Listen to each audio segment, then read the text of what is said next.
আসসালামু আলাইকুম ওয়া রাহমাতুল্লাহি ওয়া বারাকাতুহু।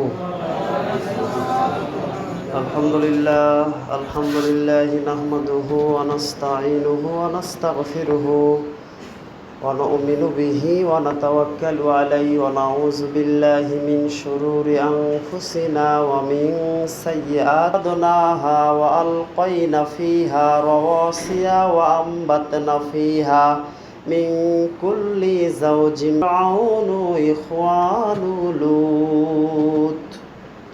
বিসমিল্লাহির রহমানির রহিম। ইন্নাল্লাহা ইয়া'মুরুকুম আন তু'আদ্দুল আমানাতা ইলা আহলিহা ওয়া ইযা হাকামতুম বাইনান নাসি আন তাহকুমু বিল আদলি ইন্নাল্লাহা নি'ম্মা ইউ'iযুকুম বিহি ইন্নাল্লাহা কানা সামিআম বাসীরা। আন আবি হুরায়রা রাদিয়াল্লাহু তাআলা আনহু আনিন নবী সাল্লাল্লাহু আলাইহি ওয়াসাল্লাম ক্বালা আদ্দিল আমানাতা ইলা মানিন তামানাকা ওয়ালা তাখুম মিন খানাকা, রাওয়াহুল বুখারী। প্রশংসা আল্লাহ রাব্বুল আলামিনের জন্য, যে আল্লাহ রাব্বুল আলামিন আমাদেরকে আজকের জুমার জন্য খুতবার আজানের আগেই কবুল করে নিয়েছেন। সে আল্লাহ রাব্বুল আলামিনের শুকরিয়া করছি। সকলে বলি আলহামদুলিল্লাহ।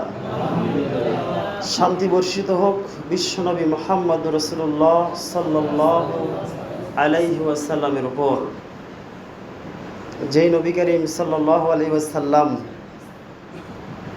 আমরা জানি আমাদের প্রিয় হাবিব জনাবে মুহাম্মদুর রাসূলুল্লাহ সাল্লাল্লাহু আলাইহি ওয়াসাল্লাম তার শিশুকালে, বাল্যকালে তাকে তার সমাজের মানুষ আল আমিন বলতো। এই আল আমিন বলার পিছনের কারণ আমরা কম বেশি সবাই জানি। আল আমিন তিনি বিশ্বাসী ছিলেন, বিশ্বাস করত, তার আমানতটা তিনি সঠিকভাবে মানুষের ভিতরে পৌঁছে দিতেন, এজন্যই তাকে আল আমিন বলা হতো। তো যে নবীকে আল আমিন বলা হতো, যার নামে আল আমিন দিয়ে আমাদের গুরুত্ব আছে, যার নাম আল আমিন হওয়াতে আমাদের ভিতরে কল্যাণ আমরা পাই তার থেকে, সেই নবীর উপর দরুদ পাঠ করি। আবারও বুঝাতে চাচ্ছিলাম যে তিনি যে আল আমিন, এটাতে আমাদের জন্য কল্যাণ রয়েছে। তার আমানত যে সঠিক ছিল, তিনি যে খেয়ানত করতেন না, এটা যে একটা হিকমতপূর্ণ তার একটা স্বভাব, যার থেকে আমরা শিক্ষা নিয়ে আমরা আমাদের আমানতকে, আমাদের কাছে যদি কেউ কোনো কথা, কেউ কোনো অর্থ, গোপনীয় যে কোনো জিনিস যদি আমাদের কাছে এরা দিয়ে দেয়, সেটাকে আমরা রেখে দেই আমানত হিসেবে। যখন তিনি চাইবেন বা যখন তিনি চান এটাকে প্রকাশ করতে, তখন সেটাকে আমরা প্রকাশ করি।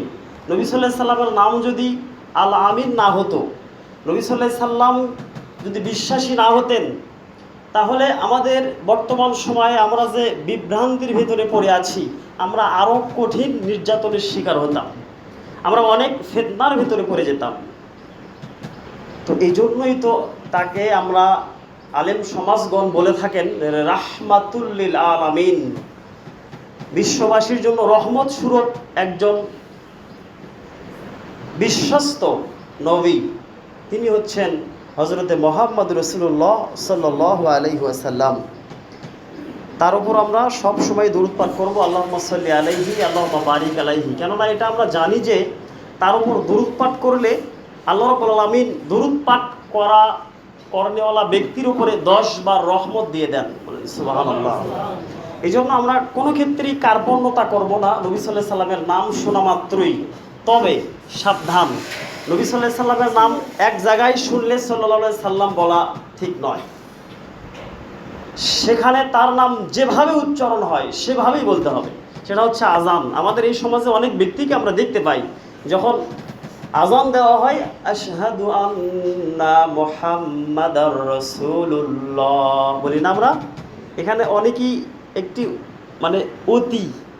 অতি উৎসাহী হয়ে অতি আবেগের ক্ষেত্রে বলে সাল্লাল্লাহু আলাইহি ওয়াসাল্লাম। এখানে সাল্লাল্লাহু আলাইহি সাল্লাম বলতে হয় না, এখানে মুয়াজ্জিন যা বলে নবী করিম সাল্লাল্লাহু আলাইহি সাল্লাম বলেন ফাকুলু মিসলা জালিক, মুয়াজ্জিন যা বলে তোমরাই তাই বলো। কিন্তু আমরা একটু ইমানদার বেশি দেখাতে গিয়ে সাল্লাল্লাহু আলাইহি সাল্লাম বলে ফেলি। আল্লাহ রাব্বুল আলামিন আমাদেরকে হেদায়েতের পথ দেখাক, বলেন আল্লাহুম্মা আমিন। তাহলে আজান ইকামত ব্যতীত বাকি যেখানেই নবী মুহাম্মদ সাল্লাল্লাহু আলাইহি ওয়াসাল্লামের নাম আমরা শুনবো, সেখানেই তার উপরে আমরা দরুদ পাঠ করব ইনশাআল্লাহ। দরুদ পাঠ করলে অনেক বরকত এবং রহমত রয়েছে, যা অন্যদিন বিস্তারিত আলোচনা করার চেষ্টা করবে ইনশাআল্লাহ। সম্মানিত উপস্থিতি, আজকের আলোচনার বিষয় হচ্ছে আমানত।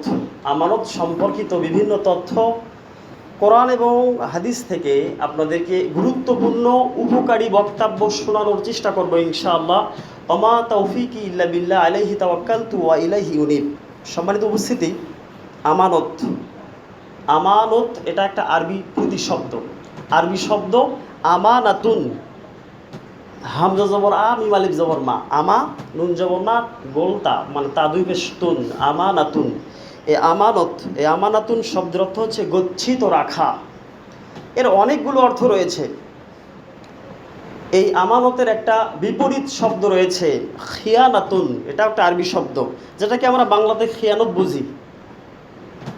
তো এই আমানতের অর্থ আরও অনেক রয়েছে, যে কারো কাছে যদি কোনো গচ্ছিত সম্পদ থাকে, সেটা নিরাপদ নয়, অন্য কোনো বিশ্বস্ত মানুষের কাছে সেই সম্পদটা রেখে দেওয়া হলো, যে এটা আপনার কাছে আমানত থাকলো। এক সময়, আজ থেকে 100 বছর বা 120 বছর পূর্বে এই বাংলার জমিনে অনেক হিন্দু ভাই ছিল, তারা যুদ্ধের সময় অনেক মুসলিমের কাছে তাদের ভিটামাটি সয় সম্পদ আমানত রেখে গিয়েছিলেন, যে ভারত থেকে এসে আবার নেব। ভারত থেকে আসার পরে মুসলিম উল্টে গেছে, না তুমি আমার কাছে জমি রেখে গেছো, দলিল পাট্টা, সেগুলো আমার মানে টাকার বিনিময় হয়ে গেছে। এরকম অনেক ব্যক্তি আছে, তারা আজকে পথের ফকির। 100 বছর হয়নি, 71-এ যুদ্ধ হয়েছে, এভাবে হক বেহক করে, সে তো আল্লাহর একজন বান্দা, হোক অন্য ধর্মের, মুসলিম না হোক অমুসলিম, অনেক ব্যক্তি আছে এমন দাপট নিয়ে পৃথিবীর বুকে চলতো, গোবিন্দগঞ্জের মাটিতে চলতো, মানে ওই দাপটে তার পিছিয়ে যাওয়া যায় না। এখন সে আলু ভর্তা পায় না, এত কষ্ট তার। ব্যাংকের ম্যানেজার ছিল, লক্ষ লক্ষ কোটি কোটি টাকা। এরকম অহরহ ঘটনা আমাদের গোবিন্দগঞ্জে আছে। ভাত পাচ্ছে না, 2জন সন্তান, দুজনই ঢাকায় থাকে, পিতামাতার খোঁজ নেয় না। ব্যাংকে থেকে এমন লোন হয়েছে, এই যে মানে চাকরির পরে যেটা দেওয়া হয় সেটাকে কি বলে, পেনশন, যেটা পায় 30,000 টাকা পায়। তার মনে করেন যে 31,000 টাকা রংপুরের একটা মানে কৃষি ব্যাংক আছে, সেখানে দিতেই শেষ। খায় কি, আলু ভর্তা, তাও সঠিকভাবে পায় না। খোঁজ নিয়ে জানা গেল এই সপ্তাহের ভিতরের ঘটনা, যে আপনার অবস্থা কি, বলছে আমাকে যদি একটা কয়াল কিনে দিতে, তাহলে আজকে আমার মশার কামড় থেকে বাঁচতাম। চিন্তা করে দেখেন, যিনি এক সময় এত দাপট নিয়ে চলতো, তার লক্ষ লক্ষ টাকা কিন্তু আসলে সব শেষ। প্রত্যেক ধনী ব্যক্তিদেরকে আমি উদ্দেশ্য করে বলবো, আজকে আপনি কার বড়াই দেখান, এত সম্পদের গর্ব, আপনার অহংকার কেন? এই অহংকার কিন্তু থাকবে না যদি আপনার ভেতরে হারাম থাকে।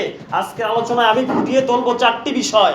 আল্লাহ রাব্বুল আলামিন বললেন, যদি কোনো ব্যক্তি 4টি বিষয় ভালোভাবে বুঝে আমল করতে পারে, তাহলে ওই ব্যক্তি জান্নাত কেউ ঠেকাতে পারবে না, ওই ব্যক্তির কোনো ক্ষতি হবে না।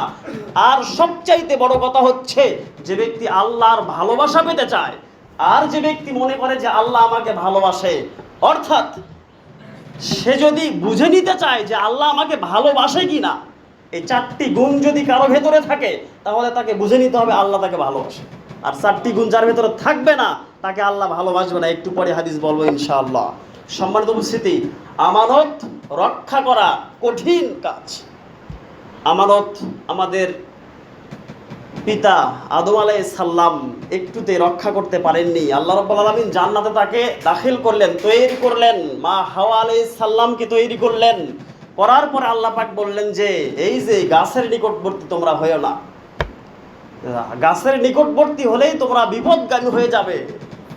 আদম বলছে, আল্লাহ আপনি আমাকে আপনার নিজ হাতে সৃষ্টি করেছেন, আমি আপনার খেয়ানত কিভাবে করব? আমি আপনার গাফিল কিভাবে হব? আমি সর্বদাই আপনার ইবাদত করতেই চাইব। শয়তান এসে ফুসলালো, ওই গাছে গেলেই আপনাদের সব ইচ্ছা পূরণ হবে। ওই গাছে এমন কিছু কল্যাণ আছে যা আল্লাহ আপনাকে বলেনি, ওখানে গেলে আপনি সব পাবেন। সব ভুলে গেল আমাদের পিতা আদম আলাইহিস সালাম। গাছের নিকটবর্তী হলেন, ফল খেলেন, দুজনকে আল্লাহ পাক জান্নাত থেকে বের করে দিলেন। শয়তান যে আমাদের পিছু লেগে আছে খিয়ানত করার জন্য, এই ওয়াসওয়াসা দিতে দিতে দিতে দিতে ওই ব্যক্তিকে শয়তান তার রাজা বানিয়ে ফেলেছে, তার কাছে আর শয়তান আসে না। আমি আপনাদেরকে জানি না বুঝাতে পারতেছি কি না, মানে শয়তানি ওয়াসওয়াসা দিতে দিতে ওই ধরনের ব্যক্তিদেরকে শয়তান রাজা মেনে ফেলেছে।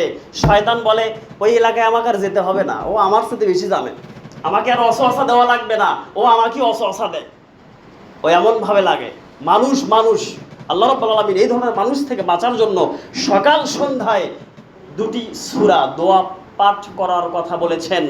এই চার্টে দেওয়া আছে।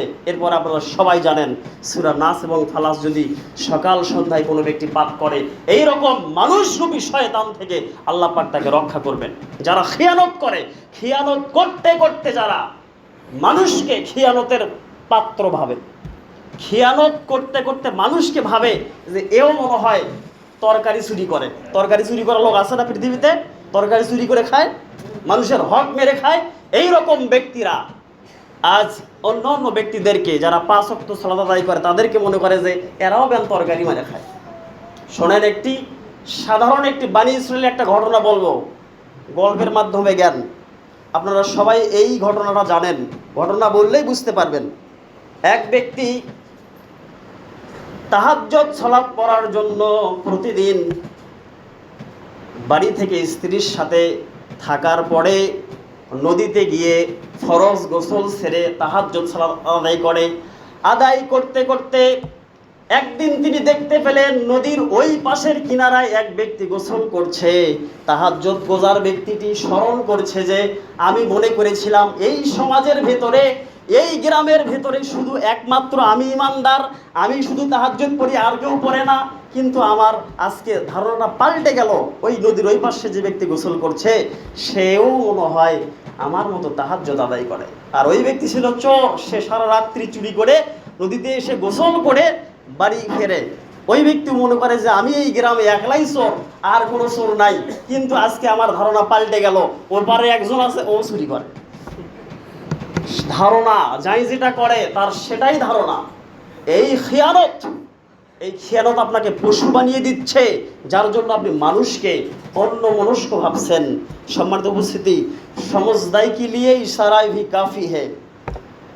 সম্মানিত উপস্থিতি, একটু বোঝার চেষ্টা করেন খিয়ানত কত বড় অন্যায়। মানুষ যেটা করে সেটাই ভাবে। আল্লাহ রাব্বুল আলামিন এই সম্পর্কে স্পষ্ট বলেছেন সূরা নিসার 58 নম্বর আয়াতে, আউযু বিল্লাহি মিনাশ শাইতানির রাজিম, ইন্নাল্লাহা ইয়া'মুরুকুম আন তুআদ্দুল আমানাতা ইলা আহলিহা। আল্লাহ রাব্বুল আলামিন বললেন, নিশ্চয় আল্লাহ তোমাদের সবাইকে আদেশ করেছেন, তোমাদের সবাইকে উপদেশ দিয়েছেন, তোমাদের সবার উপরে একটি নির্দেশ, সেটা হচ্ছে আন তুআদ্দুল আমানাতা, যদি তোমাদের কাছে কেউ গচ্ছিত কোনো সম্পদ রাখে সেটা হকভাবে মানুষের ভেতরে ফিরিয়ে দেওয়া। এবার আসেন গণতন্ত্র বিষয়ে সামান্য একটু কথা বলি, যা অনেক দিন আগেই বলা দরকার ছিল, কিন্তু প্রত্যেক ক্ষেত্রে সবুর করা দরকার। এই ভোট, এই গণতন্ত্রের জন্যই আজকে বাংলার দেশের এই ছাত্র সমাজ মার খাচ্ছে। এই গণতন্ত্রের জন্যই বাংলার এই ছাত্র সমাজ আজকে নিষ্পেষিত হচ্ছে, তারা হত্যা হয়ে যাচ্ছে। যদি ইসলামী খেলাফত পৃথিবীতে চালু থাকতো, এই কামাল পাশা, তুরস্কের এই কামাল পাশা এই পদ্ধতি গণতন্ত্র চালু করে ইসলামী খেলাফতকে তুলে দিয়ে আজকে সারা পৃথিবীতে অশান্তি বিরাজ করছে। আজকে কমলমতি ছাত্রগুলো মরে যাচ্ছে, নেট বন্ধ, কোনো খোঁজ খবর নেই। কত শত শত ছাত্র যে আজকে দুনিয়ার মুখ থেকে চলে গিয়েছে, কেন জানেন? তার পিছনে একটাই কারণ, এর বড় হোতা হচ্ছে এই কামাল পাশা। একবারে পুরো পৃথিবীটাকে পাল্টে দিয়ে গেছে। ইসলামী খেলাফত যদি পৃথিবীর বুকে থাকে তাহলে সেই দেশে 100% অবশ্যই শান্তি বিরাজ করবে। ইসলামী খেলাফত এই জিনিস। গণতন্ত্র আজকে যে দল উঠছে অন্য দলের গলা কাটছে, অন্য দলকে হত্যা করছে, আবার যখন এরা ক্ষমতা পায় ওদেরকে শেষ করে। আবার যখন আমাদের ইসলামের নামে একটা দল আছে, সেটা হচ্ছে 18 এরা যদি কখনো ক্ষমতা পায় এরা একবারে কচু কাটা করে ফেলবে। ইসলামে এভাবে সব কিছুকে হারাম। একমাত্র খেলাফত যদি, যেটা নবী সাল্লাল্লাহু আলাইহি সাল্লামের থেকে শুরু করে খলিফাদের আমল থেকে আমল পর্যন্ত, তাবিদের আমল পর্যন্ত যেটা ছিল, এই খেলাফত যদি পৃথিবীর বুকে প্রতিষ্ঠিত থাকে তাহলে এই সমাজে শান্তি বিরাজ করবে। খেলাফত ছাড়া আদৌ কোনো ক্ষেত্রে শান্তি বিরাজ করবে না। আল্লাহ রাব্বুল আলামিন আমাদের সবাইকে হেদায়েতের পথ দেখাক, বলেন আল্লাহুম্মা আমিন। সম্মানিত উপস্থিতি, তাই আল্লাহ রাব্বুল আলামিন আদেশ করলেন, যদি তোমাদের কাছে কেউ আমানত রেখে থাকে সে আমানতটা তোমরা তাকে ফিরে দাও। এবারে আল্লাহ রাব্বুল আলামিন বললেন, ওয়াইজা হাকামতুম বাইনান নাসি, আর যদি মানুষের ভেতরে তোমাদেরকে বিচারক ভেবে নেওয়া হয়, বিচারক নিযুক্ত করা হয়, এই বিচারকদের ক্ষেত্রে আল্লাহ রাব্বুল আলামিন বললেন, ওয়াইজা হাকামতুম বাইনান নাসি আন তাহকুমু বিল আদলি, তোমরা মানুষের ভেতরে উত্তমভাবে বিচার ফয়সালা করে দাও। সুবহানাল্লাহ বলেন। আল্লাহ পাক বিচারকদেরকে বললেন, সাধারণ জনগণকে বলেনি। যারাই যেই ক্ষেত্রে ছোট নেতা হোক, বড় নেতা হোক, যে নেতাই হোক, যেই সমাজের দায়িত্বশীল ব্যক্তি হোক, সে যদি বিচারক হয় তাকে ন্যায়পরায়ণভাবে বিচার করতে হবে। এটা আল্লাহ রাব্বুল আলামিনের আদেশ। দুইজন ব্যক্তি জমাজমি নিয়ে গন্ডগোল বেঁধেছে। এবার যে বিচারক আছে রাত্রের মাঝভাগে এসে এক পক্ষ যিনি হারাম পথে আছেন তিনি গিয়ে বিচারককে বলছেন যে এই টাকাটা আপনাকে দিলাম, এটাতে আপনি মিষ্টি খাবেন, আপনাকে আমি অনেক ভালোবাসি। বিচার আপনি হক ভাবি করেন, কিন্তু মিষ্টিটা একটু নেন, আর এই জমিটা একটু এটা একটু এভাবে দিবেন। এবারে যিনি হকপন্থী ব্যক্তি তিনি বিচারকের কাছে গিয়েছেন যে আমি আপনাকে বিশ্বাস করে আল্লাহর জন্য আপনার কাছে এসেছি, আপনি একটু হক বিচার করবেন। এক বুক আশা নিয়ে পরের দিন সকালবেলা বিচারে বসা হলো। মিথ্যা দিয়ে ভরা, রাতের বেলা ঘুষ দিয়েছে। কিভাবে পৃথিবীতে শান্তি চলে আসবে বলেন? ঘুষ নিয়ে যেটা হক বিচার করার কথা ছিল সেটা হক না হয়ে নাহাক হয়ে গেল। আল্লাহ রাব্বুল আলামিন সেই কথাই বললেন যে যারা বিচারক তাদেরকে হকভাবে মানুষের ভেতরে বিচার ফয়সালা করতে হবে। এটা আল্লাহ রাব্বুল আলামিনের আদেশ।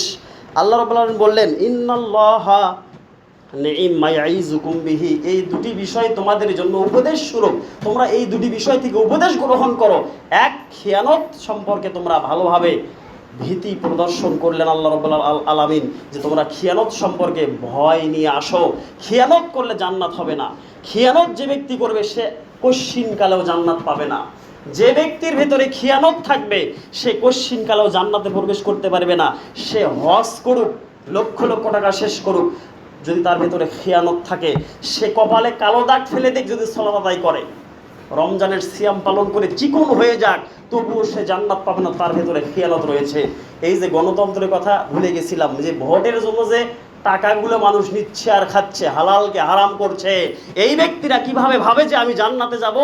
জান্নাত এত সোজা আপনার জন্য জান্নাত। আপনি হারামভাবে উপার্জন করলেন, সেটা আপনি খাচ্ছেন, স্ত্রী পুত্রকে খাওয়াচ্ছেন, আর আপনি ভাবছেন আপনি জান্নাতের মেহমান। এত সস্তা।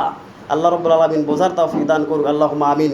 সম্মানিত উপস্থিতি, আল্লাহ পাক বললেন, ইন্নাল্লাহা কানা সামিয়াম বাসীরা, এই কথার ভিতরে অনেক হিকমত রয়েছে। আল্লাহ বললেন, নিশ্চয় আল্লাহ তিনি মহা স্রষ্টা এবং দ্রষ্টা, তিনি দেখেন এবং শোনেন তোমরা কি করছো। বিচার কার্য বিষয়ে রাতের বেলা কার সাথে কথা বলছো, খেয়ানত বিষয়ে তোমরা কিভাবে আমানতের খেয়ানত করছো, এটা আল্লাহ দেখেন। আল্লাহ সে কথা বললেন যে আমি দেখি এবং শুনি। কোথায় তোমরা যাবে? একদিন তোমাদের বিচার হবে। সম্মানিত উপস্থিতি, বিচার একদিন আমাদের হবে, মৃত্যু একদিন আমাদের আসবে, বিচারও আমাদের একদিন হবে। অতএব আজকে আপনি এই ক্ষণস্থায়ী জীবনে দুনিয়ার বুকে আপনি এত অন্যায় করবেন, এত কিছু করবেন, আপনি খুব সহজেই পার পেয়ে যাবেন, এটা আপনি কখনো ভাবেন না। আবু হুরায়রা হতে বর্ণিত, তিনি বলেন, নবী করিম সাল্লাল্লাহু আলাইহি সাল্লাম থেকে একটি হাদিস বর্ণনা হয়েছে, ক্বালা আদ্দিল আমানাতা ইলা মান ইনতাকা, আল্লাহ রাব্বুল আলামিন বললেন যে তোমরা তোমাদের আমানত সমূহকে ফিরিয়ে দাও। একজন ব্যক্তির কাছে যদি গচ্ছিত কোনো সম্পদ রেখে দেওয়া হয়, সে আমানতকে ফিরিয়ে দেওয়া। আমানত শুধু টাকা পয়সার ক্ষেত্রেই হয় না, একটা কথার ক্ষেত্র হয়। একজন ব্যক্তির সাথে যদি আমি একটা সৎ পরামর্শ করি, এই পরামর্শটা যদি বলি যে আমি একটা এই কাজ করতে চাচ্ছি, আপনি একজন মুরব্বী মানুষ, আপনি জানেন, তো এটা করলে কেমন হয়, এই যে একটা পরামর্শ, এই পরামর্শটা আমি বা যে কোনো ব্যক্তি আপনার সাথে করলো, সেটাকে আপনি লোকালয়ে গিয়ে, হোস্টেলে গিয়ে বা বাজারে গিয়ে বললেন যে দেখছো অমুক ব্যক্তি না এটা করতে চায়, এ বড় খেয়ানতকারী। শুধু টাকা পয়সা গচ্ছিত রাখাটাই আমানতের ক্ষেত্র নয়। একটা কথা গোপন রাখতে বলা হয়েছে, সেটাকে প্রকাশ করে দিয়েছে। একটা কৌশল করা হয়েছে, ভালো একটা কৌশল, সেটাকে খেয়ানত করে দিয়েছে। এই ব্যক্তি হচ্ছে বড় খেয়ানতকারী। আল্লাহ নবী সাল্লাল্লাহু আলাইহি ওয়াসাল্লাম তাই বলেছেন যে যে ব্যক্তি তোমার নিকট কোনো কিছু গচ্ছিত রেখেছে, সেই গচ্ছিত রাখাটাকে তুমি, সেই বস্তুটা, সেই জিনিসটাকে তুমি খুব সাধারণভাবে ফিরিয়ে দাও। আর যে ব্যক্তি তোমার কাছে আমানত রাখার পরে তুমি তাকে আত্মসাৎ করলে, তবে তুমি তার খেয়ানত করো না। আল্লাহ নবী এই কথা বললেন যে যদি তোমাদের কাছে কেউ আমানত রাখে, সে আমানতটাকে তোমরা পূরণ করে দাও, আর যদি সে খেয়ানত করে তাহলে তুমি তার খেয়ানত করো না। অর্থাৎ একজন ব্যক্তি আমার প্রতি জুলুম করেছে, নির্যাতন করেছে, আমার উচিত হবে না আমি তার সাথে জুলুম করব। আমি যদি তার সাথে জুলুমই করি, তাহলে বিচারের দিনে আল্লাহ কি বিচার করবেন? আল্লাহ বলছেন যে ওই ব্যক্তির দায়বদ্ধতা আমার ভেতরে নাই, যে ব্যক্তি নিজের বিচার নিজেই করলো। একজন ব্যক্তি আপনাকে গালিগালাজ করলো, সেই গালিগালাজের প্রতি উত্তর আপনি সাথে সাথে দিয়ে দিলেন, আল্লাহ আপনার কাছ থেকে তার আমানতকে তিনি উঠিয়ে নেবেন। অর্থাৎ বিচারের মাঠে আপনার কোনো বিচার হবে না, আল্লাহ বিচার করবেন না, কেননা আপনি তো দুনিয়ার বুকেই তার বিচার করলেন। আমি কি আপনাদের কথা বুঝাতে পারছি? তাহলে দুনিয়ার বুকে যদি কেউ জুলুম নির্যাতন করে, খেয়ানত করে, আল্লাহ নবী বললেন যে তোমরা তার খেয়ানত করো না। সম্মানিত উপস্থিতি, আল্লাহ রাব্বুল আলামিন আমাদের এই প্রত্যেকটা কথার প্রতি আমাদেরকে হেদায়েতের পথ দেখাক, বলেন আল্লাহুম্মা আমিন।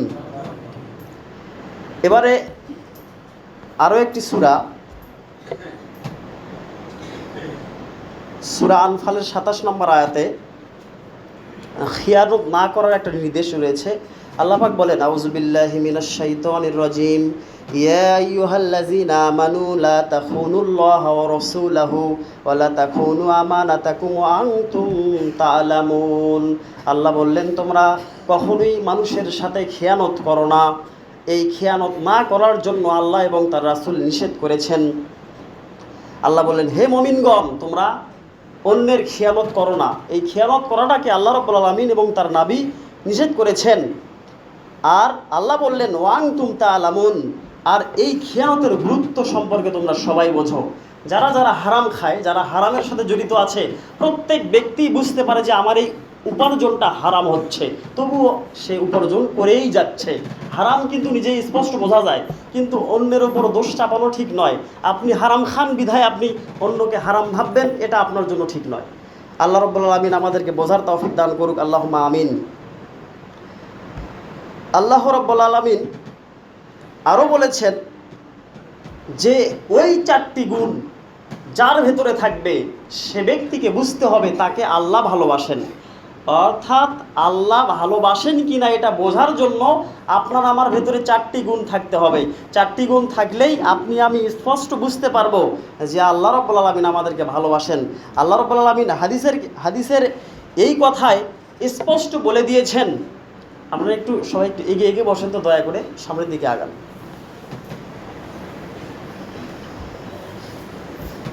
হাদিসটা আব্দুল্লাহ ইবনে উমর হতে বর্ণিত। বাপ বেটা মিলে হাদিসটা বর্ণনা করেছেন। আব্দুল্লাহ ইবনে উমর তিনি বলেন, নবী করিম সাল্লাল্লাহু আলাইহি ওয়াসাল্লাম বলেছেন যে আরবাউন ইজা কুন্না ফিকা ফালা আলাইকা মা ফাতাকা মিনাদ দুনিয়া। দুনিয়ার বুকে যদি কোনো ব্যক্তি 4টি জিনিসকে মূল্যায়ন করে, দুনিয়ার বুকে যদি 4টি জিনিসকে কোনো ব্যক্তি আগলে রাখে, দুনিয়ার বুকে কোনো ব্যক্তি যদি 4টি বিষয়ের প্রতি আমল করে, হেফাজত যদি সঠিক করে, তাহলে দুনিয়ার ভেতরে যত গজব, আযাব, অশান্তি যা কিছু বিরাজ করুক না কেন, ওই ব্যক্তির কোনো ক্ষতি হবে না। বলেন সুবহানাল্লাহ। 4টি বিষয় শুনতে ইচ্ছা হচ্ছে আপনাদের? আজকেই শুনবেন না পরের সপ্তাহে বলবো? আজকে আচ্ছা, ইনশাআল্লাহ পারবো। সুবহানাল্লাহি ওয়া বিহামদিহি সুবহানাল্লাহিল আযীম। আল্লাহ রাব্বুল আলামিন বললেন 4টি বিষয় যদি কোনো ব্যক্তি ভালোভাবে আমলে নিয়ে নেয়, তাহলে আল্লাহর ভালোবাসা তার উপর অবধারিত। 1 নাম্বার,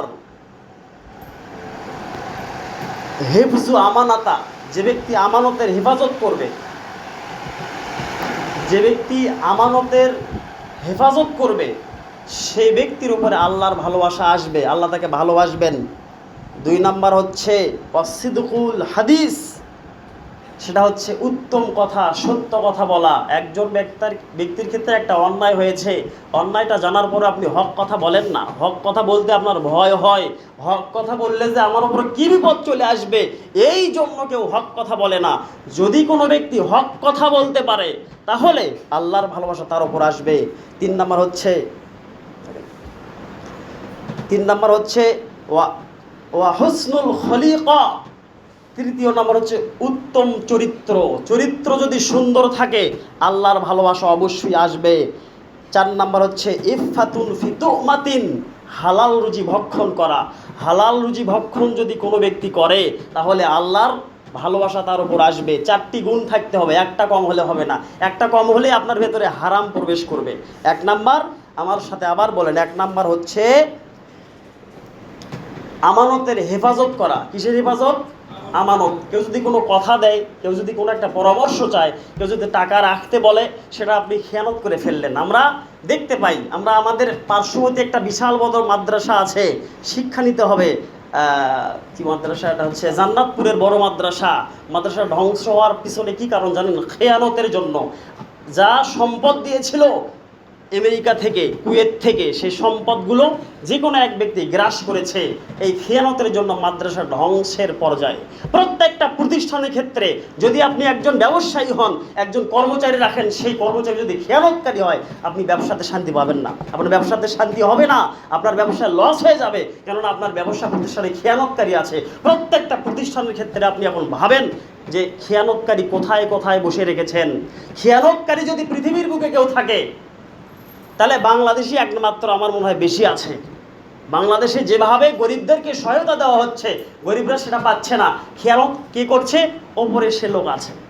প্রত্যেকটা প্রতিষ্ঠান, সরকারি বেসরকারি, মসজিদ মাদ্রাসা, এতিমখানা, মক্তব, ইসলামী পাঠাগার, ইসলামী সংগঠন, যেখানেই বলেন খেয়ানত ছাড়া কোনো কথা নেই। খেয়ানত, শুধু খেয়ানত। এই খেয়ানতকারীদেরকে শয়তান উস্কে দেয়, এরা শয়তানের বড় সর্দার হয়। এরাই ফির মানুষকে সন্দেহ করে যে এও খেয়ানতকারী, ও খেয়ানতকারী, এই কুমুটি চলবে না, এই কুমুটি লাগতে হবে, ইত্যাদি হরেক রকমের কথা। সম্মানিত উপস্থিতি, আল্লাহ রাব্বুল আলামিন বললেন 4টি বিষয় যদি থাকে। 1 নাম্বার আমানতের হেফাজত করা, 2 নাম্বার সত্য ভাষণ দেওয়া, সত্য কথা বলা, হক কথা বলা, 3 নাম্বার উত্তম চরিত্র। এইখানেই তো আমরা ফিউজ। চরিত্র আমাদের এত নিকৃষ্ট, চরিত্র আমাদের এত একেবারে দুর্বল হয়ে যাচ্ছে যে আমরা আমাদের নিজের দেহ মনকে আমরা সংবরণ করতে পারি না, আমরা এটাকে সেফ রাখতে পারি না। এটা আমাদের পথভ্রষ্ট হয়ে যাচ্ছে। এই যুবক ভাইদের উদ্দেশ্য বলছি, আজ যদি আপনার চরিত্র হরণ হয়ে যায়, এই চরিত্র যদি আপনার চলে যায়, কিয়ামত পর্যন্ত, আপনার মরণ পর্যন্ত, মরণের পরও আপনার চরিত্র আপনি ফিরে পাবেন না। আপনার সন্তান সন্ততি হবে, তারা একে অপরকে বলা বলি করবে, এই জানিস তোর দাদা না এরকম আসছিল রে, তোর দাদা এটা করতো ওটা করতো, তোর বাবা এটা করতো ওটা করতো, এই যে সব সময় চলবে। অতএব প্রত্যেক যুবককে উদ্দেশ্য করে বলবো, ভবিষ্যৎ পরিকল্পনা করুন, আপনার চরিত্রকে সুন্দর করুন, আপনার চরিত্র নবী মুহাম্মদ সাল্লাল্লাহু আলাইহি সাল্লামের চরিত্রের মতো করুন, আপনার চরিত্র বড় বড় ইমামদের মতো করুন, আপনার চরিত্রকে আপনি হেফাজত করুন, নইলে আপনি ক্ষতিগ্রস্তের ভেতরে পড়ে যাবেন। এমন ক্ষতি হবে, আপনি সারা জীবন পয়সা রোজগার করবেন, আপনি শান্তি পাবেন না। ওই একটা খোঁটা আপনাকে সবাই দেবে। অতএব আপনার চরিত্রকে সুন্দর করুন। চরিত্র সুন্দর করতে যা যা প্রয়োজন তাই করার চেষ্টা করেন। পিতামাতার কথা শোনেন, গুরুজনদের কথা শোনেন, শিক্ষকদের কথা শোনেন, ইমাম সাহেবদের কথা শোনেন, আপনার চরিত্র আপনার এমনিতেই সুন্দর হবে। আর যদি এই ধরনের কথাগুলোকে আপনি উপেক্ষা করে চলেন, চরিত্র আপনার ঠিক থাকবে না। আল্লাহ রাব্বুল আলামিন আমাদেরকে বোঝার তৌফিক দান করুক, আল্লাহুম্মা আমিন। আর একটি হচ্ছে পবিত্র রিজিক। হালালভাবে রিজিক অন্বেষণ করার চেষ্টা করুন, যত কষ্টেই হোক হালালভাবে রোজগার করার চেষ্টা করুন। এই 4টি গুণ যদি আমি অর্জন করতে পারি, তাহলে আপনাকে আমাকে এই ধারণা পোষণ করা একেবারে জায়েজ হবে যে আল্লাহ আপনাকে ভালোবাসেন। এই 4টি গুণ অর্জন করার পর যদি দুনিয়া ধ্বংস হয়ে যায়, সবাই যদি ফকির হয়ে যায়, আল্লাহ আপনাকে ফকির বানাবেন না, কেননা আপনার চরিত্র সুন্দর, আপনি হালাল রুজি খান, আপনি আমানত রক্ষা করেন, আপনি হক কথা বলেন। আল হাক্কু মুররুন, হক কথা বলা হচ্ছে তিতা। আজকে যদি হক কথা বলি সবাইকে তিতা লাগবে, এ হুজুরটা এত খারাপ, এইভাবে কথা বলে, ইত্যাদি ইত্যাদি অনেক কথা। হক বলাই সমস্যা, কিন্তু হক বললে আল্লাহ ভালোবাসবেন, এটা বিশ্বাস করতে হবে। সম্মানিত উপস্থিতি, আল্লাহ রাব্বুল আলামিন যেন আমাদের সবাইকে হকটা বোঝার তৌফিক দান করেন, আল্লাহুম্মা আমিন। আমানতের খেয়ানত সম্পর্কে একটি বিষয় আপনাদেরকে আমি স্পষ্ট করে দেব, সেটা হচ্ছে আমি আগেও বলেছি বিষয়টা। ওই যে এক ব্যক্তি, বানি ইসরায়েলের এক ব্যক্তির আঙ্গুরের বাগান ছিল, সে আঙ্গুরের বাগানে একজন প্রহরী থাকতো 13 বছর যাবৎ। 13 বছর পরে যে কোনো এক ক্ষেত্রে মালিক এসে বলেছে যে 7 নাম্বার গাছ থেকে একটু আঙ্গুর পেরে নিয়ে এসে তো। আঙ্গুর নিয়ে আসা হলো। এবারে মালিক আঙ্গুর খাওয়ার পরে বলছে যে টক, এতদিন থেকে এখানে চাকরি করো, এই জ্ঞানটা তোমার হয় না যে কোন গাছের টক কোন গাছের মিষ্টি? আমি তোমার কাছ থেকে একটা আঙ্গুর ছিলাম, তুমি আমাকে একটা টক আঙ্গুর দিলে, ওই অমুক নাম্বার গাছ থেকে নিয়ে এসো। আবার আর একটা নিয়ে আসা হলো, দেখা গেল যে সেটাও টক। আবার আরও রাগ হলো যে আপনি কি কিছু বোঝেন না, আপনি শুধু খান আর ঘুমান, এই গাছে কোথায় মিষ্টি ফল আছে, কোথায় তিতা ফল টক ফল আছে, এটা আপনি জানেন না। তৃতীয়বারে তাকে আবার পাঠানো হলো, আবার একটা নিয়ে আসা হলো, সেটাও টক। ইমানদার যুবক, ইমানদার ব্যক্তি এবারে মনিব আরও রেগে গেলেন যে তোমার তো লজ্জা করা দরকার, আমি যে বলতেছি বারবার তুমি আমার কথা কেন শোনো না? এবারে প্রহরী বলছে যে মালিক, আমি যে এতদিন থেকে 13 বছর থেকে এই বাগানে আমি কর্মরত আছি, আমি কোনোদিন ভুলে দেখিনি যে কোন গাছের ফল মিষ্টি না টক। বলেন সুবহানাল্লাহ। এমন আমানতদার ব্যক্তি কোথায় পাবেন আপনি? অবশ্যই বাংলাদেশে আছে। বাংলাদেশে যদি না থাকতো আমানতদারিতা, তাহলে বাংলাদেশ আরও আগে নষ্ট হয়ে যেত, আরও আগে ধ্বংস হয়ে যেত, দুনিয়া আরও আগে শেষ হয়ে যেত। ভালো মন্দ মানুষ এখনও পৃথিবীতে আছে, যার জন্য আল্লাহ রাব্বুল আলামিন দুনিয়াকে এখনও টিকে রেখেছেন। যখন সারা দেশের ভেতরে অশান্তি বিরাজ করবে, তখনই কিয়ামত সংগঠিত হবে। কিয়ামত না হওয়ার একটা কারণ, এখনও মানুষ ভালো রয়েছে। অতএব ভালো মানুষের ওপরে আপনি অপবাদ চাপিয়ে দিয়েন না যে খেয়ানতকারী। আপনি যেমন খেয়ানত করেন, তেমন কি অন্য কেউ মনে করেন যে অন্যও খেয়ানত করে? আজকে একটি কথা বলেই আমি শেষ করব। আমার এটা কথা, আমার বাবা ফুলবাড়ি সালাফিয়া মাদ্রাসার জেনারেল একজন শিক্ষক। তিনি 1996 সাল থেকে এই পর্যন্ত শিক্ষকতা করছেন। ওনার জীবনে ওনার সাথে আমার গতকালই একটা কথা হলো বিভিন্ন একটা বিষয়ে। তো উনি বলছেন যে বাবা, আমার নামে আজ পর্যন্ত মাদ্রাসায় কোনো রিপোর্ট নেই। আমার জীবনে আমি অনেক শিক্ষককে মাদ্রাসা থেকে আসতে দেখেছি, যেতে দেখেছি, কোনো রিপোর্ট নাই আজ পর্যন্ত। কেউ কোনো রিপোর্ট দিতে পারবেন না। আপনি ফুলবাড়ি সালাফিয়াতে গিয়ে খোঁজ নেন, আলম মাস্টারের নামে কোনো রিপোর্ট আপনি কখনো পাবেন না ইনশাআল্লাহ। কোনো ছাত্রের পক্ষ থেকে কোনো অভিযোগ তার ভেতরে নেই। এইভাবে তিনি হকভাবে চলেন। উনি বলেন যে বাবা, গোবিন্দগঞ্জ শহরে বালুয়াহাটে অনেক ধনাঢ্য ব্যক্তি আমাকে অনেক টাকা মাদ্রাসার নামে দিয়ে দেয়। সেগুলোকে আমি যথাসময় নিয়ে এসে, একটু দেরিতে হলেও নিয়ে এসে মাদ্রাসা জমা দিয়ে রসিদটা ওনার বাড়িতে দিয়ে দেই। সব সময় সেফ থাকেন। সেই একমাত্র হকপন্থী পিতার আমি সন্তান। আমার নাম জাহিদ হাসান বা জাহিদ মোল্লা ইত্যাদি। আমিও ওইভাবেই প্রতিষ্ঠিত হয়েছি। কোনো দিন একটা শিবি যদি রাস্তায় পড়ে থাকে, সেটাকে আমি চলে যাই, সেটাকে আমি কখনো হাত দিয়ে উঠাই না। কোনো দিন টাকা পড়ে থাকলে টাকা আমি কোনো দিন নেই না। আল্লাহ রাব্বুল আলামিন যেন এইভাবেই কিয়ামত পর্যন্ত আমাদের সবাইকে হকভাবে বেঁচে থাকার তৌফিক দান করেন, বলে আল্লাহুম্মা আমিন। আপনি জানেন 2018 সাল থেকে বাংলাদেশ আহলে হাদিস যুব সংঘের সাথে আমি জড়িত। বাংলাদেশ আহলে হাদিস যুব সংঘ প্রথম আমাকে অ্যাকসেপ্ট করে না। এরপরে আমার একটা বিষয়কে লক্ষ্য করে তারা আমাকে আজকে অনেক দূরে নিয়ে গিয়েছেন আপনাদের দোয়ায়। সেটা হচ্ছে 2018 সাল থেকে 24 সাল পর্যন্ত আমি এখনও আল আওন রক্তদান সংস্থার গাইবান্ধা জেলার একজন অর্থ সম্পাদক। আমার কাছে যে টাকা যেভাবে রাখে, সে টাকা আমি সেভাবেই রাখি। আজ থেকে 8 বছর আগে আমাকে একটা পাঠাগারের দায়িত্ব দেওয়া হয়েছিল। পাঠাগারের অর্থ সম্পাদক হিসেবে আমাকে নিযুক্ত করা হয়েছিল। গত বুধবারের দিনে সেই খাতাটা আমি জমা দিয়েছি। কোন খাতার পৃষ্ঠায় কোনভাবে কোন টাকা আমি কিভাবে রেখেছি, কোন ভাজে আছে, ওইভাবে আজও হিসাব ক্লিয়ার টু ক্লিয়ার সবটা নিয়ে দিয়েছেন। বলছে হুজুর, টাকাগুলো ছিঁড়ে যাচ্ছে, এগুলো একটু পরিবর্তন করতে পারেননি? যে এটা আমানতের টাকা, যেভাবে দিয়েছেন আপনারা আমি সেভাবেই আমি দায়িত্ব শেষ করলাম, খাতাটাও দিয়ে দিলাম। এই কথা আমি কেন বললাম? আমি হলফ করে বলতে পারি, আমি গর্ব করে বলতে পারি, আমি কোনোদিন কারো হারাম টাকা গ্রহণ করিনি। আমি কোনোদিন অসৎ পথে কোনো টাকা উপার্জন করিনি। আমি অসৎ পথে যাওয়ার চেষ্টাই করি না। আমি সর্বদাই আল্লাহর কাছে ফরিয়াদ করি। আমি রাতের মাঝরাত্রে উঠে আল্লাহর কাছে দোয়া করি, আল্লাহ তুমি আমাকে হকভাবে আমার জীবন পরিচালনা করার তৌফিক দান করো। আল্লাহ, আমি যেন সর্বদাই মানুষের ভালোবাসার পাত্র হয়ে থাকতে পারি। এই জন্য আমার কী কী আমলের দরকার আল্লাহ, সে আমলগুলো যেন আমি সঠিকভাবে করতে পারি। আল্লাহ তুমি আমাকে তৌফিক দান করো। আমি এই দোয়া করি। বাংলাদেশ আহলে হাদিস যুব সংঘের প্রশিক্ষণ সম্পাদক হিসেবে আমি আছি। এরপরেও অর্থ সম্পাদকের কিছু টাকা পয়সা আমার কাছে এখনও রাখা আছে।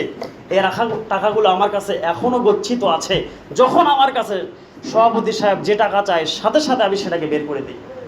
আমি কোনো প্রকার কার্পণ্য করি না, কোনো প্রকার দেরি করি না। অনেক ব্যক্তি খেয়ানত করেন। কিভাবে? আপনাকে 10,000 টাকা থুতে দেওয়া হয়েছে, আপনি বলা হয়েছে 10 বছর পরে নেওয়া হবে, আপনি কি করলেন? টাকাটা খরচ করে ফেললেন। এটা একটা খেয়ানত। টাকা আছে আপনার কাছে, আমানতের টাকা, একেবারে চকচকা, এমন চকচকা দেখে আপনার লোভ হয়, ছিঁড়ে টাকা নতুন টাকা দিয়ে একটা পাল্টিয়ে নিলেন, এটা একটা খেয়ানত। আপনার কাছে টাকা আমানত রাখা রয়েছে, এই টাকাটাকে আপনি খরচ করে খুচরা করে রাখলেন। 10,000 টাকার 10টা নোট দেওয়া হয়েছে, সেটাকে আপনি নিজের কাজে ব্যবহার করে 500 টাকা বা অন্যান্য টাকা একত্রিত করে খুচরা করে ওখানে রেখে দিলেন। এটা একটা খেয়ানত। এই জন্য আপনাকে কিয়ামতের মাঠে হিসাব দিতে হবে। এই চিন্তা করে আর আল্লাহ নবী বললেন, যারা আমানতকে সযত্নে রাখে তাদের জন্য আমি জান্নাতের জিম্মিদার হয়ে গেলাম।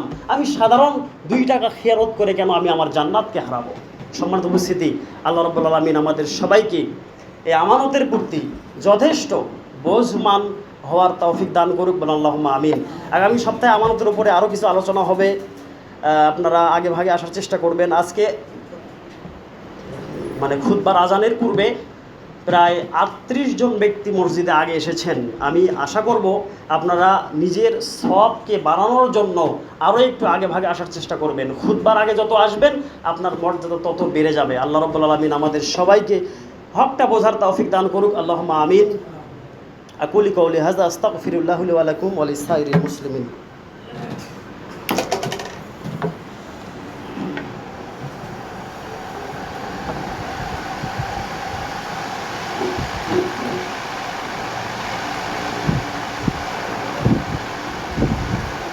আলহামদুলিল্লাহি রাব্বিল আলামিন ওয়াল আকিবাতুল লিল মুত্তাকিন ওয়াসসালাতু ওয়াসসালামু আলা খায়রি খালকিহি মুহাম্মাদিন ওয়া আলিহি ওয়া সাহবিহি আজমাইন। রব্বানা যালামনা আনফুসানা ওয়া ইল্লাম তাগফির লানা ওয়া তারহামনা লানাকুনান্না মিনাল খাসিরিন। রব্বিগফিরলি ওয়া লিওয়ালিদাইয়া ওয়া লিল মুমিনিনা ইয়াওমা ইয়াকুমুল হিসাব। রব্বানা তাকাব্বাল মিন্না ইন্নাকা আনতাস সামিউল আলিম ওয়া তুব আলাইনা ইন্নাকা আনতাত তাওয়াবুর রহিম। পরিশেষে দ্বিতীয় খুতবায় অনেকেই দোয়া চেয়েছেন। অনেকেরই স্ত্রী অসুস্থ, অনেকেরই ছেলে অসুস্থ। আল্লাহ রাব্বুল আলামিন প্রত্যেক অসুস্থ ব্যক্তিকে শেফায়ে কামিলান দান করুক, আল্লাহুম্মা আমিন। আমি আপনাদের হুজুর সাহেব, আমিও অসুস্থ, আমার জন্য দোয়া করবেন। আমি অসুস্থতার জন্যই গত সপ্তাহে আসতে পারিনি। আল্লাহ যেন আমাদের সবাইকে শেফায়ে কুল্লিয়া দান করেন, আল্লাহুম্মা আমিন। রাজশাহীতে থাকা অবস্থায় অসুস্থ হয়েছিলাম, ওখান থেকে এখন একটু অসুস্থতা আছে। আল্লাহ পাক যেন দ্রুত আরোগ্য দান করেন, আল্লাহুম্মা আমিন। সম্মানিত উপস্থিতি, আরও একজন মা দোয়া চেয়েছেন, পেটের অসুখ, সাদিকের আম্মা। আল্লাহ রাব্বুল আলামিন যেন তাকে শিফা দান করেন, আল্লাহুম্মা আমিন। সাতভাইপাড়া থেকে নাজমুলের স্ত্রী অসুস্থ, দোয়া চেয়েছেন। আল্লাহ রাব্বুল আলামিন সেবা দান করুক, আল্লাহুম্মা আমিন। আমাদের সমাজের যারাই ইন্তিকাল করেছেন, আল্লাহ রাব্বুল আলামিন তাদের কবরের আযাবকে মাফ করে দিক, বলেন আল্লাহুম্মা আমিন। সেই সাথে সারা বিশ্বের যত মুসলমান ইন্তিকাল করেছেন, আল্লাহ রাব্বুল আলামিন তাদের কবরের ফিতনা থেকে বাঁচার তৌফিক দান করুক, বলেন আল্লাহুম্মা আমিন। তাদেরকে জান্নাত দান করুক, আল্লাহুম্মা আমিন। আমরা একটু শিক্ষা গ্রহণ করব। দেখেন, 5-7 দিন থেকে আমাদের মাঝে নেট ছিল না, এখন একটা ওয়াইফাই দিয়েছে, ফোনের ডাটা এখনও অফ, একটু শিক্ষা নেই। টিভি চালু আছে, ফেসবুক, ইউটিউবের মাধ্যমে আমরা অনেক সংবাদ পেয়ে থাকি বাংলাদেশের কোথায় কি হচ্ছে। 2 দিন থেকে নেট আসার কারণে আমরা অনেক সংবাদ পেয়েছি, কিন্তু আমাদের বাঙালিদের শিক্ষা নেই। শিক্ষা আমাদেরকে নিতে হবে। শিক্ষাটা কেমন? দেখেন, মাত্র 5-7 দিন নেট না থাকার কারণে আমরা যোগাযোগ থেকে বিচ্ছিন্ন। আমরা জানতে পারিনি যে আমাদের দেশের ছাত্ররা কোথায় কি অবস্থায় আছে, আমাদের দেশের মুসলিম ভাইয়েরা কোথায় কিভাবে আছে। এই যে আমাদের ভেতরে একটা অশান্তি বিরাজ করছে, কখন নেট আসবে, কখন নেট আসবে, আবার কখন, এখনও ফেসবুক চালু হয়নি, আবার কখন চালু হবে, এই যে একটা আমাদের পেরেশানি। একটু চিন্তা করেন, প্রায় 9 মাসের মতো হয়ে যাচ্ছে ফিলিস্তিনবাসীদের উপর থেকে কারেন্ট অলরেডি তুলিয়ে নেওয়া হয়েছে। কোনো বিদ্যুৎ নেই, কোনো পানি সরবরাহের ব্যবস্থা নেই, ঘর বাড়ি নেই। প্রতিদিন বাড়িতে যে কোনো একজন সদস্য মৃত্যুবরণ করে। অনেকেরই আহত অবস্থায় রয়েছে, আহাজারি হচ্ছে, ঔষধপাতি নেই, খাবার নেই, পোশাক পরিচ্ছদ নেই। একটা পোশাক দেই সে 8 মাস থেকে চলছে, কত কষ্ট তাদের, নেট নেই, কিচ্ছু নেই। তাহলে তারা কি অবস্থায় আছে? আমাদের মাথার ওপর ফ্যান চলছে, এসির ভেতরে আছি আমরা, খাদ্য ভালোভাবে পাচ্ছি, পানি ভালোভাবে পাচ্ছি, বিদ্যুৎ আছে, কোনো সমস্যা নেই, টেলিভিশন চলছে, রেডিও চলছে, শুধু নেট নাই। তাই আমরা সবাই অস্থির। একটু মুসলিম ভাইদের জন্য চিন্তা করেন, মুসলিম মা বোনদের জন্য চিন্তা করেন, তারা ওখানে কত কষ্টে আছে। আজ সারা বিশ্বের মুসলিম রাষ্ট্র নেতাগুলো চুপ হয়ে আছে, তাদের কোনো কথা নেই, তারা সবাই নীরব ভূমিকা পালন করছে। মুসলিমদের কত কষ্ট হচ্ছে। আমরা কি একটু আমাদের ফিলিস্তিন ভাই বোনদের জন্য দোয়া করব না? আল্লাহ পাক কি তাদেরকে শান্তি অবশ্যই দিবেন, আল্লাহ পাক তাদেরকে যেন বিজয় দান করেন, বলেন আল্লাহুম্মা আমিন। আল্লাহ পাক তাদের যত কষ্ট রয়েছে এই কষ্টগুলোকে সবুর করার তৌফিক দান করুক, আল্লাহুম্মা আমিন। সবাই একটু দোয়া করেন, আল্লাহুম্মা আইজ্জিল ইসলাম ওয়াল মুসলিমিন ফি ফিলিস্তিন ওয়াল গাজা ওয়াল রাফিয়া। আল্লাহুম্মা আইজ্জাল ইসলাম ওয়াল মুসলিমিন ফি ফিলিস্তিন। আল্লাহুম্মা গফির লানা ওয়া লিল মুমিনিনা ওয়াল মুমিনাত ওয়াল মুসলিমিনা ওয়াল মুসলিমাত ওয়া আলিফ বাইনা কুলুবিহিম ওয়া আসলিহ যাতা বাইনিহিম ওয়ানসুরহুম আলা আদুবিকা ওয়া আদুবিহিম। আল্লাহুম্মা আনিল কাফারাতাল্লাযিনা ইয়াসুদ্দুনা আন সাবিলিক ওয়া ইউকাযযিবুনা রাসূলাক। আল্লাহুম্মা খালিফ বাইনা কালিমাতিহিম ওয়া যালজিল আকদামাহুম ওয়ানসুরহুম আলা আদুবিকা ওয়া আদুবিহিম। আল্লাহুম্মা আমিন ইয়া রাব্বাল আলামিন। আল্লাহুম্মা সাল্লি আলা মুহাম্মাদিন ওয়া আলা আলি মুহাম্মাদিন কামা সাল্লাইতা আলা ইব্রাহিম ওয়া আলা আলি ইব্রাহিম ইন্নাকা হামিদুম মাজিদ। আল্লাহুম্মা বারিক আলা মুহাম্মাদিন ওয়া আলা আলি মুহাম্মাদিন কামা বারাকতা আলা ইব্রাহিম ওয়া আলা আলি ইব্রাহিম ইন্নাকা হামিদুম মাজিদ। রব্বানা যালামনা আনফুসানা ওয়া ইল্লাম তাগফির লানা ওয়া তারহামনা